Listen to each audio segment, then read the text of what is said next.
Weatherproof junction box has two types of holes ports. What connector is compatible with each? I've got some weatherproof outdoor junction boxes and I'm trying to figure out what type of connector is compatible with each hole port.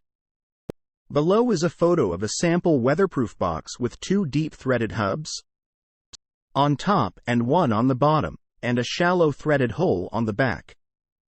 My understanding is that rigid IMC threaded ends or rigid IMC threaded fittings will fit in the deep threaded hubs. What about EMT or liquid tight threaded fittings with lock nuts? The deep hubs seem like they will not accommodate lock nuts. Can one just leave out the lock nut and thread an EMT liquid tight connector into the hub?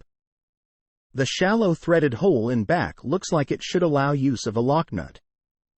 Is the threading correct for EMT liquid tight connectors?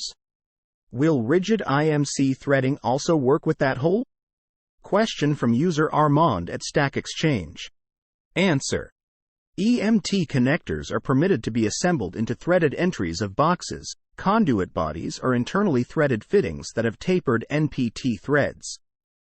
You do have to follow the box manufacturer's instructions, which I am certain say that you need to use some sort of thread sealant on all the exterior fittings for the box. Personally, I use silicone sealant. You also need to make certain that at least 3 full threads engage with the box, and don't use the lock nut in that situation. Of course, everything you use with EMT outside needs to be rated for wet locations. Don't use a lock nut on the back. You can thread the same kind of connector in there. I believe you can also use a standard connection not rated for a wet location if the box is mounted on a wall, though I'm less certain about that. I've certainly done it and the inspector didn't complain, though I never actually looked up if it was acceptable. Answer from user KMJ at Stack Exchange.